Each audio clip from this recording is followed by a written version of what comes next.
talk a little about BYD and what do you want to talk about? you would think What that again was something we never would have done in the early days. When I got into that through Lee, BYD had been pounded down so hard it was a Graham type stock. Now it was a Graham type stock in it. Wasn't exactly a startup, but a small company. would you see BYD doing the infrastructure here in the U.S. or would they? No.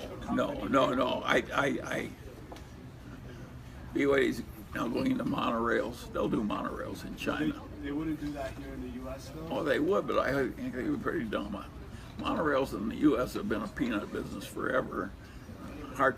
In China, they can get permits. China, they just go do it. How about energy storage?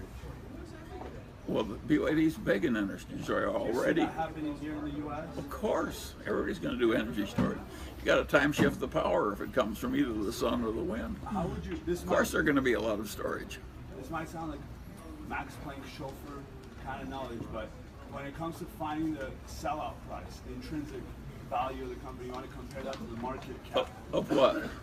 Just BYD, let's say. How would you? Oh, that's hard. And again, we've learned things there. When we bought in, we could see that a venture capitalist would have paid 3 times as much for that kind of a deal. So it was cheap as a venture and we could see it was a good venture capital thing because the guy had worked minor miracles already. So that was a cheap stock, but it was one that took some special insight. And I wouldn't have had it, Lee would. It's Lee Lu who found that. And once we were in it, I got to know Wang Chuanfu, even though he can't speak a word of English. And Wang Chuanfu is a genius. And he's shrewd. And he's honest, and he's fanatic, and he loves his company, and so on and so on and so on. And what he can do is just incredible. He learns whole new technologies. And so it's mostly qualitative. It's partly what they have, and it's partly what it's quality. Partly I'm betting on the horseman there. I mean, because he's and he's got a bunch of Chinese, young Chinese.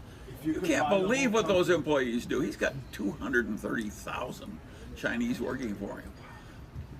Berkshire only has 460,000 employees. I mean, what?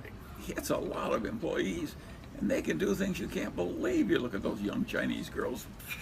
Would you buy the whole company if they'd allow that?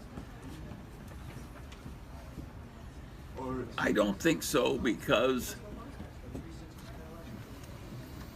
one of the reasons he succeeds is the Chinese are proud of a 8th son of a peasant that creates a little company all himself and is doing so far. And a lot of the other stuff they're doing, joint ventures and automobiles, they're joint ventures with the West that was already ahead. So in a sense, they love and are proud of their own man, the son of the peasant that did it all himself, and it's still Chinese. So I wouldn't want to destroy that Chinese image by buying BYD. It works better the way it's going.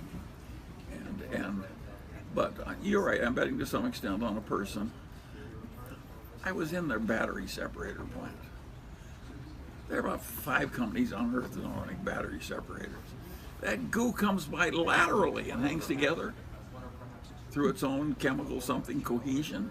It's the most complicated damn process you ever saw. It's very hard to do. If you don't do it exactly right, the battery fails. He just learned that. Boom, what he needs to know, he just figures out. There aren't many people that can do that.